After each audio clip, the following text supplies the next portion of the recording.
रानी एक बहुत ही अमीर लड़की थी। वो एक कंपनी में काम करती थी और शहर में अकेले रहती थी क्योंकि उसके परिवार में कोई भी नहीं था। वो दुनिया में एकदम अकेली थी। रानी का जन्मदिन आने वाला था और वो बहुत खुश थी। इस बार तो मैं अपने जन्मदिन पर सारे ऑफिस को पार्टी दूंगी, सबको बुलाऊंगी और खूब पैसे खर्च करूंगी। वैसे भी मरने के बाद इतने पैसे लेकर थोड़ी जा सकती हो। ये सोचकर रानी ऑफिस में सबको बोल देती है, सुनो सुनो सुनो सब लोग, मेरे जन्मदिन में तुम सबको ही आना है। मैं सबको बहुत बड़ी पार्टी दूंगी और खूब खाने पीने का सामान भी रखवाऊंगी। तुम सबको मजा आ जाएगा। लेकिन रानी देखती है कि उसके ऑफिस के दोस्त ये सुनकर कुछ खुश नहीं थे। अरे तुम सबका मुंह इतना लटका क्यों है? तुम सब मेरी पार्टी की बात सुनकर खुश नहीं हुए क्या? एक आदमी जिसका नाम नरेश था रानी से कहता है, नहीं नहीं रानी, ऐसा कुछ नहीं है। वो दरअसल तुम तो जानती ही हो, जिस दिन तुम्हारा जन्मदिन होता है पूजा का जन्मदिन भी उसी दिन होता है, और तुमसे पहले वो हमें अपने जन्मदिन पर बुला चुकी है। पूजा का नाम सुनकर रानी आग बबूला हो जाती है। असल में रानी पूजा को बिल्कुल भी पसंद नहीं करती थी और पूजा ने तो अब रानी के जन्मदिन की पार्टी भी खराब कर दी थी। लेकिन रानी ठान लेती है कि वो ऑफिस के लोगों को अपनी ही पार्टी में बुलाएगी। अरे नहीं नहीं, तुम सब मेरे जन्मदिन की पार्टी में आना, मैंने खूब पैसे खर्च किए हैं। ये सुनकर सभी ऑफिस वाले सोच में पड़ जाते हैं। वो रानी से कह तो देते हैं कि वो उसकी पार्टी में आएंगे, लेकिन रानी के जन्मदिन के दिन वो सब पूजा की जन्मदिन की पार्टी में चले जाते हैं। उधर रानी होटल में सबका इंतजार कर रही थी। रानी ने एक बड़ा सा होटल बुक किया था और खूब पैसे खर्च करके वो वहीं पर पार्टी करने वाली थी। ओफो, कितनी देर हो गई, अभी तक कोई आया क्यों नहीं? कितनी तैयारियां करके बैठी हूँ मैं, जल्दी से ये लोग आए तो मैं पार्टी शुरू करूँ। रानी को बहुत गुस्सा आता है और फिर उसे ऑफिस के लोगों की बात याद आती है। अरे हाँ, आज ही तो उस पूजा का भी जन्मदिन है, तो ये सारे ऑफिस वाले वहीं तो नहीं नहीं नहीं, ऐसा नहीं हो सकता है। भला सबके सब वहाँ क्यों चले जाएंगे? रानी सोच में पड़ जाती है और फिर वो ठान लेती है कि अब वो उस पूजा के जन्मदिन की पार्टी में ही जाकर देखेगी कि वहाँ हो क्या रहा है। रानी पूजा के घर पहुंचती है और देखती है कि ऑफिस के सभी लोग वहाँ मौजूद थे और पूजा मजे से अपने जन्मदिन का केक काट रही। रानी को ये देखकर गुस्सा आ जाता है और वो एक कांच का ग्लास नीचे फेंक देती है और सब रानी की तरफ देखने लगते हैं। अरे रानी, तुम यहाँ? पर मैंने तो तुम्हें यहाँ बुलाया भी नहीं था, तो तुम क्यों आई हो? मैं तुम सबको छोड़ूंगी नहीं। तुम लोग मेरे जन्मदिन की पार्टी छोड़कर इसके जन्मदिन पर आए। रानी, मगर हमें तुम्हारी पार्टी में नहीं आना था। तुम हमेशा हमें अपने पैसों का घमंड दिखाती हो बस, जबकि पूजा हमारी अच्छी दोस्त है। रानी को ये सब सुनकर बहुत गुस्सा आता है। ओह, तो अब मैं समझी, तुम सब तो असल में मेरे पैसे से जलते हो। मैंने पार्टी के लिए इतना बड़ा होटल बुक किया और इतना खर्चा किया, वो छोड़कर तुम यहाँ इसकी छोटे से घर में पार्टी कर रहे हो। तुम सबको तुम्हें देख लूंगी। रानी गुस्से में पूजा के घर से बाहर निकल जाती है और अपने घर में वापस आ जाती है। वो अपने कमरे में जाकर बैठती है। मेरे कितने पैसे बर्बाद हो गए, ये सब उस मनहूस पूजा और ऑफिस वालों की वजह से।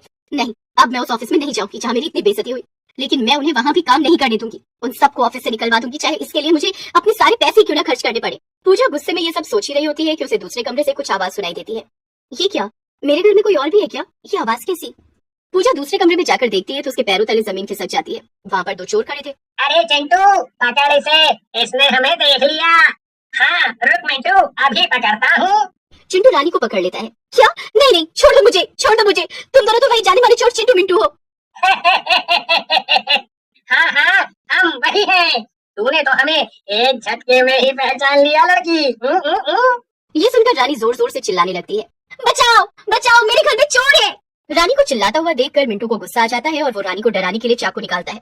चाकू देखते ही रानी मिंटू पर हमला कर देती है और गलती से चाकू रानी को ही लग जाता है। चिंटू मिंटू कमरे के अंदर बैग लेने जाते हैं और उधर रानी मरने के बाद एक चुड़ैल में बदल जाती है।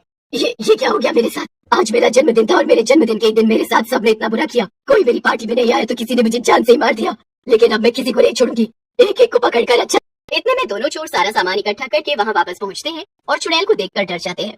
चुड़ैल चिंटू मिंटू को पकड़ लेती है। वाकई में तू तो बड़ा समझदार है। हाँ, मारूंगी तो मैं तुझे जरूर, लेकिन उससे पहले तुम दोनों मेरी मदद करोगे और मेरे साथ चलोगे, समझे? क्या साथ चलेंगे? मगर कहाँ? तुम्हारे पास कोई गाड़ी है? हाँ हाँ, हमारे पास एक ऑटो है। अरे वाह, तो चलो फिर, हमें किसी का जन्मदिन बिगाड़ना है। मिंटू और चिंटू कुछ समझ नहीं पाते, लेकिन उन्हें चुड़ैल को अपने ऑटो में बिठाना पड़ता है क्योंकि उनके पास कोई और रास्ता भी तो नहीं था। देखो, इस पते पर जाना है हमें, जल्दी चलो अब। और जब हम वहाँ पहुँच जाएंगे तो वहाँ जितने भी लोग मौजूद हैं, हम उन सबको खूब परेशान करेंगे। तो चलो फिर। थोड़ी देर में मिंटू, चिंटू और चुड़ैल पूजा के घर के बाहर पहुंच जाते हैं। वहाँ अभी भी पार्टी चल रही थी और घर के अंदर से जोर जोर से गानों की आवाजें आ रही थी।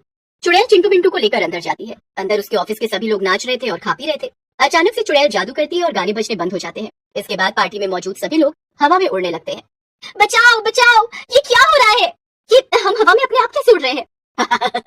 अपने आप नहीं उड़ रहे हो, मैं उड़ा रही हूँ। अचानक से चुड़ैल सबको जमीन पर गिरा देती है। आधे लोग तो चुड़ैल को देखते ही वहाँ से भागने की कोशिश करने लगते हैं, लेकिन चिंटू मिंटू सभी दरवाजे बंद कर देते हैं और किसी को बाहर नहीं जाने देते। अब मेरी इजाजत के बिना यहाँ से कोई बाहर नहीं जाएगा। अब मैं यहाँ मौजूद एक एक की खबर लूंगी। मगर हमने तुम्हारा क्या बिगाड़ा है? बहुत कुछ। शायद तुमने मुझे अब तक पहचाना नहीं, लेकिन मैं रानी हूँ जिसके जन्मदिन की पार्टी में तुम में से कोई नहीं आया और तुम सबने मुझे धोखा दिया। सभी लोग ये सब सुनकर बहुत डर जाते हैं। चुड़ैल चिंटू मिंटू की तरफ कुछ इशारा करती है और चिंटू मिंटू जल्दी से सभी लोगों को रस्सी से बांध देते हैं। वाह वाह, तुम सबको ऐसे बंधा हुआ देखकर तो मुझे खूब मजा आ रहा है। अब पूछा तू, तेरी पार्टी है ना ये, तो चल अब तू मुझे नाच कर दिखा। चिंटू मिंटू पूजा को खोल देते हैं और चुड़ैल के सामने खड़ा कर देते हैं।